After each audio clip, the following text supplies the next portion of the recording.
Well, hello and welcome to our webinar on manufacturing careers. We want to thank the Dayton Region Manufacturers Association and the Ohio College Tech Prep programs for helping us get across the finish line on these webinars and helping us find professionals to assist. And today we're going to introduce you to a professional in the manufacturing business who's going to talk with us about a specific career in the manufacturing business. So the person we're going to be talking to today is Jim Bowman. Jim, welcome. He is the CEO and the owner of Noble Tool here in Dayton, Ohio. Jim, thanks so much for being with us today. Glad to be here. Glad to be here. And the specific career that we're going to talk about today is plant management. As I mentioned, Jim is the CEO and owner of Noble Tool, so we appreciate your time and your commitment to the manufacturing industry here in the Dayton region. Jim, we'll walk through a series of questions, so we want to get to know you a little bit better and get to know the career of plant management and really what it takes to be a plant manager within the manufacturing industry. So let's dive right in. And we'd like you to tell us a little bit about, tell us your company, your position, get into a little bit of detail on how long you've been working at Noble Tool, and then how long you've been in the industry, in the manufacturing industry. Great. Yeah. So my name is Jim Bowman, of course, and my position as the CEO and owner, and actually from a day-to-day standpoint, our company is relatively small. I probably wear a hat of general manager or plant manager at times. I do have to get involved in the fiduciary aspect of running the company and owning the company. And that means like the 401k plan and health insurance benefits for our employees and all that. But on a day-to-day basis, I do get involved in kind of the plant management. So I'm glad to be able to talk to you a little bit about that. I've been with this company for, it'll be 3 years in June. I bought the company 3 years ago. I've been in the manufacturing industry, specifically machining area for about 30 years. Yeah, it's a really interesting time, and to be involved in manufacturing in these times, from everywhere from 3 years ago, COVID, to right through to now with supply chain issues and things that we have challenges associated with that. But it's an interesting challenge. Well, thank you for spending your time with us today, and thank you for sharing your 30 years of expertise. Yeah, absolutely. So what specifically is the job of plant manager? Can you talk a little bit about that? And how important is that role in terms of Noble Tool's success? So plant manager, first and foremost, their goal is to act as, I'm going to say customer service. When people say customer service, they often think about being on the phone and interacting from a sales perspective. But our products are needed by our customers. So we have to get the product to them in a timely fashion, good quality. And of course, we have to do it efficiently so that we can have that sustainability of profits that we can reinvest back into the company. So in plant management, to me, I think it's just really critical. We can have the sales come in from, if you look at it from a pipeline, from the incoming orders and how you process orders, and then buying materials, and then making sure that everything kind of comes together to be able to produce the product. And I'm going to give you a little bit of an outline about what are all those variables. You have to have the materials. You have to have the machines that are going to work on those materials. You have to have the tooling to, whether it's drilling or tapping the material. You have to have the skill set. So the operators, the machinists that are associated with that. You might have to have fixturing and how you're going to hold the part, and the programs. There's a lot of variables that come together to be able to make the part. So our plant manager is really attuned to all of those variables to try to keep those in alignment. So that's it's a challenging. It's a little bit like a Sudoku puzzle to make everything come together, but it is really critical to our company's success to make sure that the product flows through the shop and be able to get to our customer in a timely fashion. So the picture in my mind is of a juggler, making sure that you're keeping all the balls in the air and focusing on all of them and to be the most efficient and most effective juggler. Yeah, exactly. I think, you know, maybe to kind of precursor the question, but a juggler is kind of an area, but you have certain inputs that you go with, and you look at different reports that we have. So a typical day would be to say, okay, attendance wise, who are all the operators that are in house, so that we can make sure that they're taking can work on the job that's needed for that time. First in, first out. So if a customer places an order 2 months ago or 2 weeks ago, how does that fit into the pipeline? So reports are a big thing. We meet every morning at 8 o'clock as a stand-up meeting, and we have purchasing, we have maintenance, we have sales, and plant manager in that meeting, so that everybody's on literally the same page, so that every morning we kind of know what our orders are, marching orders are for the day. So that is what typically starts out with the day. And our challenge is always to try to minimize the randomness of those variables, trying to keep attendance at a high level, trying to make sure that machines have the preventative maintenance, so that they're always ready to go when we do get an order, making sure that the supply chain, our purchasing agent has a big challenge right now, and that's to make sure that materials are coming through and that our vendors are going to deliver the product at the point that they said we would, because that's in our plan. So we work through the planning process quite a bit. Absolutely. It sounds like a busy day that starts with making sure that everybody understands the direction for the day. So from a plant manager perspective, you know, what's the thing that you really love? You know, I'm sure, you know, as CEO, you've been in the plant manager position before. What is the thing that you most love about that job? So I love it when a plan comes together, when you actually have an idea as to how things should be coming together, and then you have plan B in place, and that hopefully plan B, I love it when you don't have to activate plan B. That's rare, but when you have a plan in place and things kind of line up, that is, at the end of the day, you come away just saying, hey, success, we were able to accomplish our objectives for the day, mission accomplished. You know, that's one of the things that I love the most. But part of that, close second to that, is the biggest component. So the variables that I talked about before, with the machine, with the tooling, with the raw materials, but the people. So working with the people, working together as a team, collaboratively coming up with inputs to how we can accomplish our objective. So when, as a team, you accomplish the mission, that is really, I really love that the most. That's and to get to know the employees as they work through what are the different things that make them tick. You know, some are very analytical and some are people skills, but when you can take their roles and capabilities and skills, gifts, and abilities to come together to accomplish the mission, I love that. Absolutely. It sounds like the plant manager has kind of a coaching role as well. Great way to put it. Yeah. So how many hours a day would you say are, from a plant manager perspective, are in meetings, working in groups, sort of collaborating with others?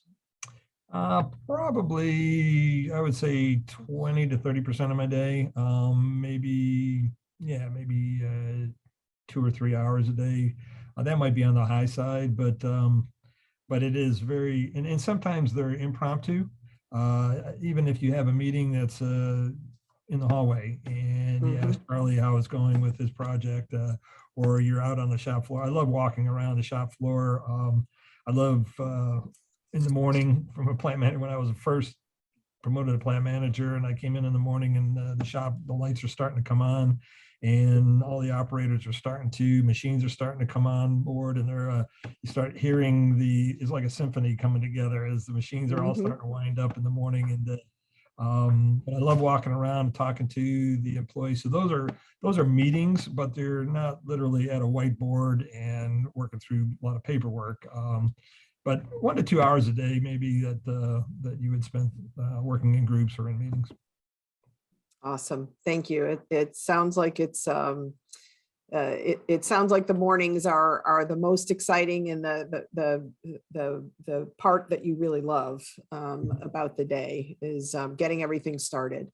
So you talked a little bit about challenges already, but from a plant manager perspective, what's the biggest challenge with that job?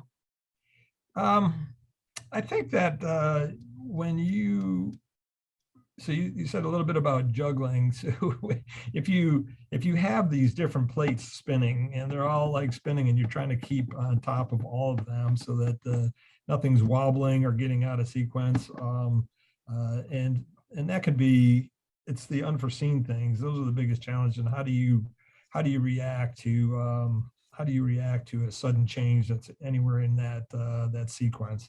You can have a great plan, but a Navy SEAL told me once, he said, you can have a great plan and everything's spent out specifically until the first shot is fired, and then everything is more reactionary.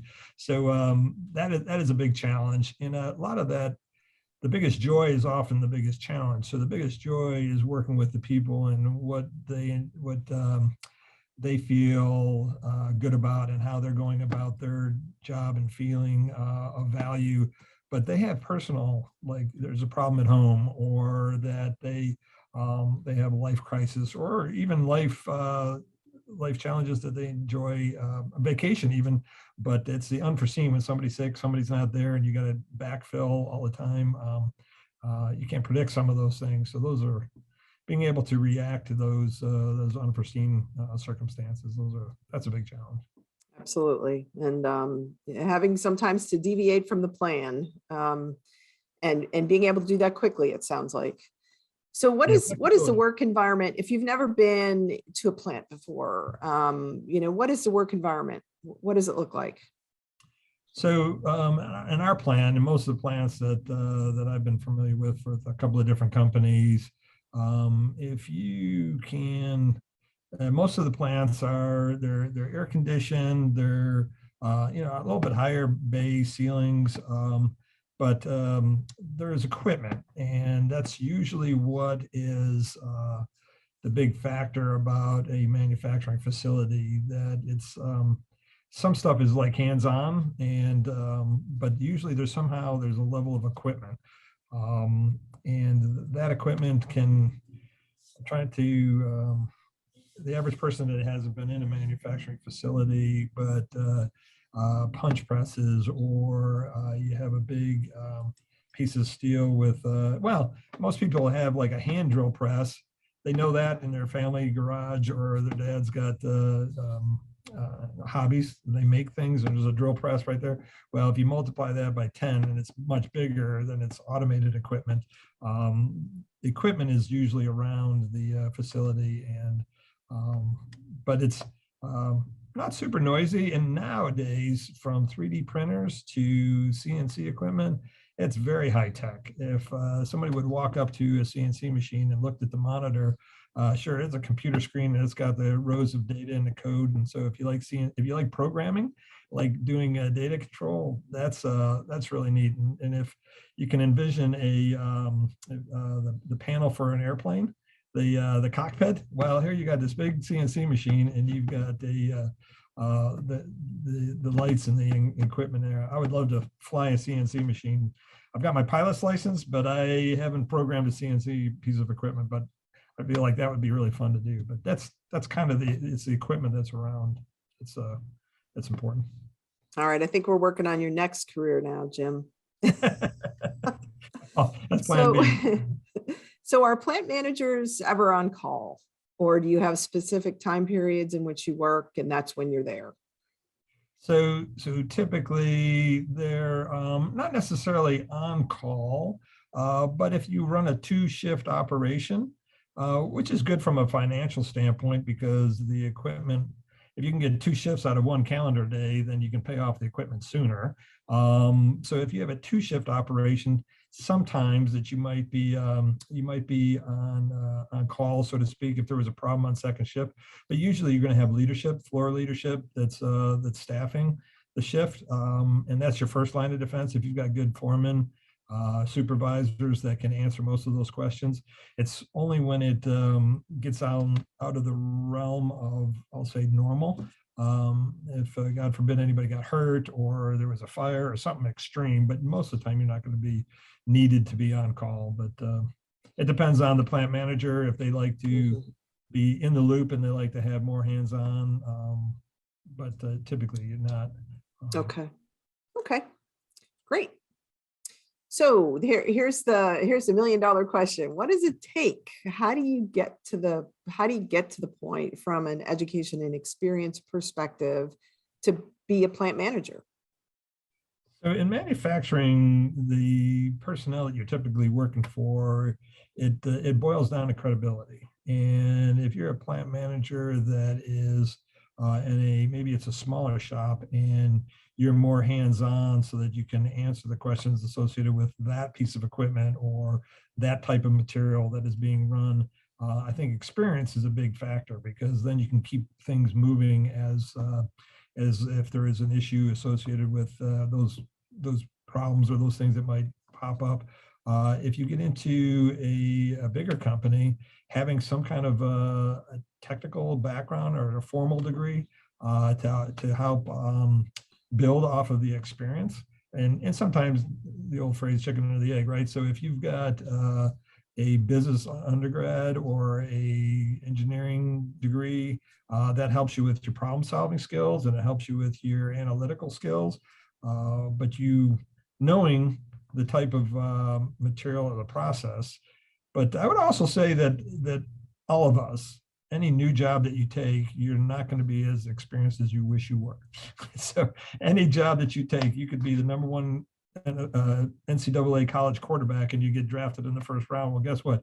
You are never an NFL pro quarterback yet. So you start that job and you start building experience, but you have some of the background that goes with it. My personally, I went to the University of Dayton and I had undergrad in engineering. And then I started building experience as a designer, and then I started working with the plant floor, building experience, and then I got promoted into plant management, and then I received my MBA after that with a concentration in operations, and that really helped me quickly learn a little bit about a lot of things. I kind of kid around about that. I'm very well suited to be in management because I know a little bit about a lot of things, maybe not a lot about anything, but a little bit about a lot of things. And that kind of gives me a broad perspective to help put some of the education together with the experience and hopefully be successful. Absolutely. Absolutely. So combination, it sounds like, of experience and education are critical for a plant manager. Yep. So when you're bringing a new person in to your to your department or into the plant, what is the typical education for a new candidate who's just coming in? So usually, if you have a 2-year degree in manufacturing, that is very helpful. But even prior to that, to having some like what we call certification with a certified production technician. Some of these programs that DRMA helps work with Sinclair. Having that kind of a degree or a credential is very helpful to at least get started. And then building some of the soft skills to how do you become a manager? How do you talk to people? How do you look at the different variables that are involved in a process. And then as you kind of continue to grow, if you have a manufacturing engineering degree, love that. That is a type of degree that at a higher level, bigger company, it helps you understand the importance of tooling. It helps you understand the justification for capital expenditure that the accounting people may allow for the financing and things of that nature, that to really know what are the critical few components that'll make the biggest impact. So so anywhere in that progression, and as a larger company with more people, I think having some of those more advanced degrees are very helpful. Perfect. So it sounds like starting with some certifications, potentially getting some experience along the way through an apprenticeship or work-based learning, and then working towards a 2-year and potentially a 4-year for your pathway. Right. And it depends on the, sorry, not to interrupt, Cassie, but depending upon what the individual finds most intriguing to them, Mhm. that some really like the hands-on approach, and having again, a little bit of education to kind of give you the perspective, and then getting more hands-on to actually do it. I often equate it, if you allow me to use an analogy, at just about anything, but I use the analogy that when I got my pilot's license, that they have ground school. You have to understand the rules and regulations associated with flying. And then once you have those, but you have to get in the plane, you have to actually fly it. So you have that, you can read about swimming, but you have to get in and actually do some of the stuff. So it's a good combination, but it gives you a jump start if you have some of that background with that certification. Absolutely. Yeah, you have to have hands-on at some point. So I know it's probably very difficult to identify one skill. Maybe it's a few skills, but what do you most value when you are hiring a new employee? What are you looking for in terms of a skill set? I think it's being, people often talk about the soft skills, the people skills, but I think it's not only that, but being open to learning, being open to trying, and not worrying so much about failure, being willing to talk to others. And my dad used to say, keep your head up and your eyes moving. Learn from others. Keep your, here I'm going on, but you learn more from listening than you do from talking. So these are some of the things that if you can take that openness. I also coach in the evenings. I coach a high school team, and having the ability for being coachable, being willing to learn, and applying what others have gone through, and it helps you move through faster. I mean, if it took them 20 years to get the experience, and they're trying to work with you, then it doesn't take you 20 years to get all that experience. You can learn that quicker, and you can advance faster. So I think being open, learning, listening, those soft skills. Great. So what do you think, what would you tell a student who's interested in pursuing a career in manufacturing? What would you say to them? Look around you and see what interests you around you. And if you see something, especially a device or a piece of equipment or anything, I mean, you look at your phone, and you say, how is that made? How did that thing that you use on a daily basis, how did that get produced? And if you're open to learning about that and figuring that out, then I think that will keep challenging you and keep feeding that fire, and you will build more understanding, and you have fun at it. And if you do that, then you'll keep progressing in your career. But to having some of that innate desire and passion to learn, from the old, how did they do that? How do they make that? And if you have that curiosity, that's going to help you in manufacturing. That's going to help you then learn to get better and continuous improvement, and then work your way into plant management. Great. And it sounds like you may enjoy what you're doing, considering you've been in the field for about 30 years. So you've had that curiosity, and you've continued to build that over time. So when a guidance counselor or a teacher is talking to a student about manufacturing, what would you want them to say to that student? Not to be cliche, but what are your hobbies? What are your passions? What are the things that you really are interested in? And if you're interested in having the math and the science, is great.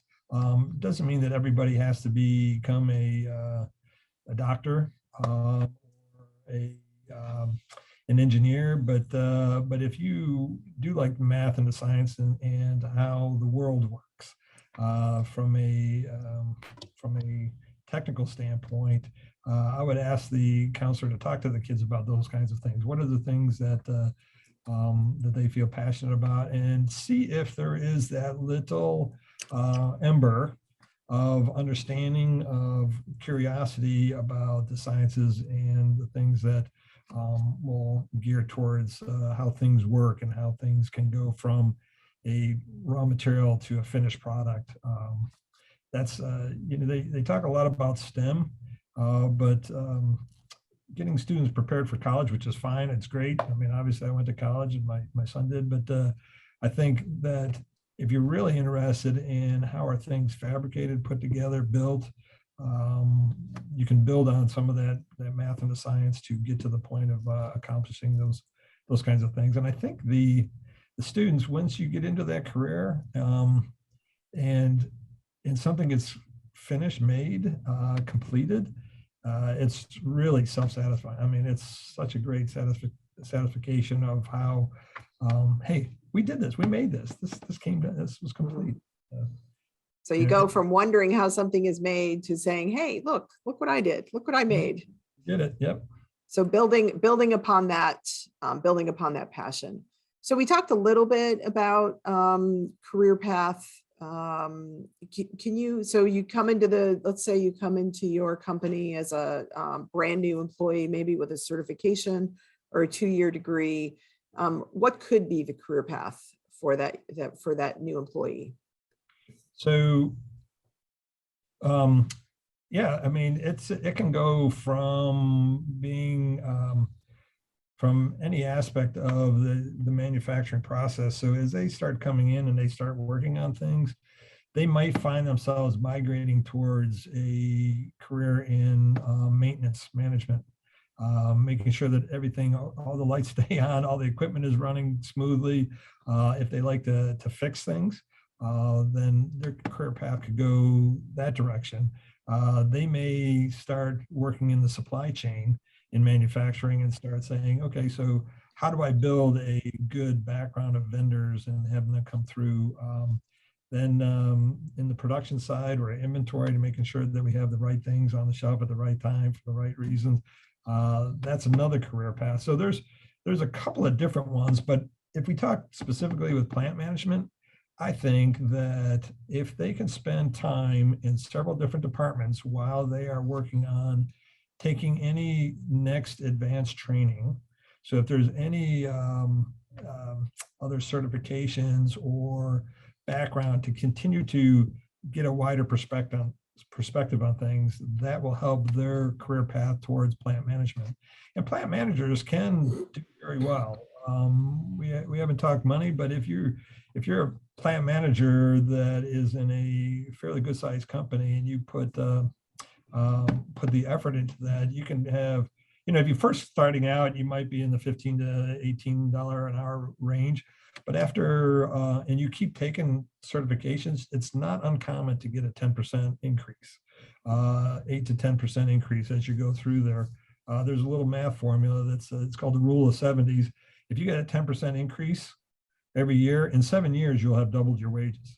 So if you start out in $15 to $18 an hour and you keep getting a 10% increase, in 7 years, you'll be making $36 an hour. That's $72,000 a year. But if you add on more background and you do the right things, meaning your good attitude, openness, interacting with people, you can take different roles. And then usually you'll get promoted every couple of years.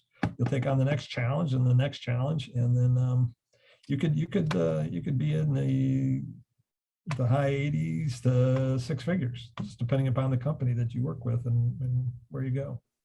Fantastic. And all based on desire and, gaining that experience and of course, performing well along the way. Well, Jim, that was absolutely fantastic. Thank you so much for giving us your time today. Wonderful advice for teachers and counselors and students who maybe thinking about the plant manager job for the future. Obviously it's not something that you step into right out of school, but we really appreciate your thoughts and sharing your experiences with us today. And we want to thank once again the Dayton Region Manufacturers Association and Ohio College Tech Prep for partnering with us on this webinar series. And we appreciate you again, Jim and Noble Tool, for being here with us today.